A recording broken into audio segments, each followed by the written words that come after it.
Hi everyone! So today we're going to talk about nutrient labels and how you can read them to make better food choices. So here is the breakdown of a nutrition label. You have your serving information, your calories, your nutrients, and then a quick guide to your daily value. So your serving information is how many servings are in the container. If there's 4, then you can look down to the 280 calories per serving and multiply it by 4 to understand what is all in this product. The other thing is serving sizes are usually created to help you guys know about how much you should be having in a day based on daily values. Athletes, you may be able to go up a bit more from the daily serving sizes because typically we are not following a 2,000 calorie diet a day. We are probably more on closer to 3,000. Some of us are above 4,000. Again, if you'd like me to calculate that out for you, I'd gladly do that.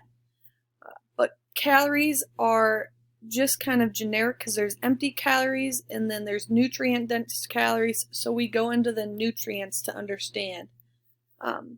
So you see your fats, sodium, carbs, protein listed on here. First thing I want to take a look at is total fat. When looking at this, you may see 9 grams, and you may see another thing say 7 grams, and it may be assumed that the one has worse fats in it, but 9 grams of fat, and there's 4.5 saturated and 0 trans fat. So trans fat's something you want to avoid completely. So it's good that this product's 0 grams. That's what you're looking for.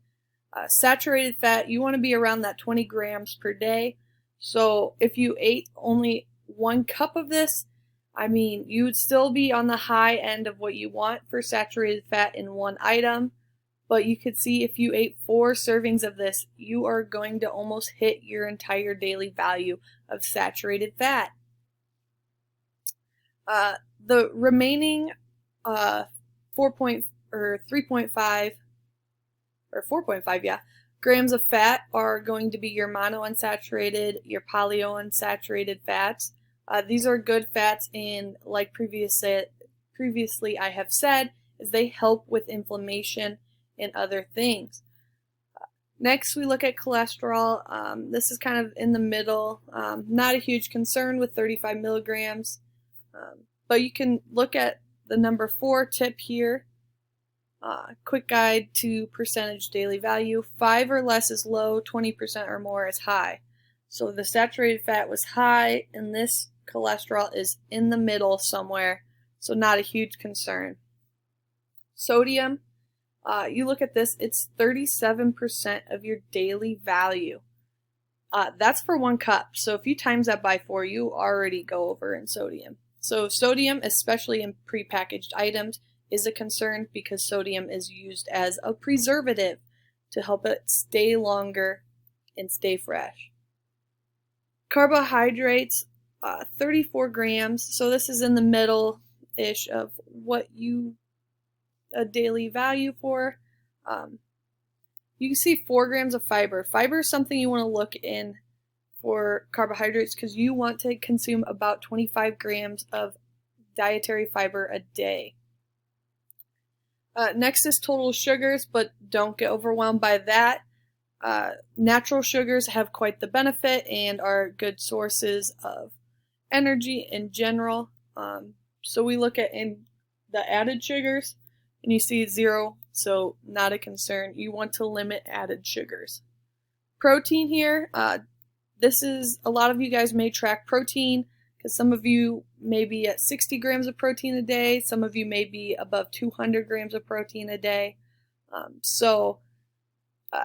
Typically protein's low in snacks, so any type of snack high in protein is usually to your benefit. So that's good that there's 15 grams of protein. Last thing I want to mention is your micronutrients. They don't list them all, but here you can see you get calcium, a little bit of iron, potassium from. Again, the daily values of iron and potassium are somewhere in the middle, but calcium is a high amount. So there is some nutrients, and I would say overall this is a fairly nutrient dense product. Thank you guys for watching, and I hope you have a good rest of your week.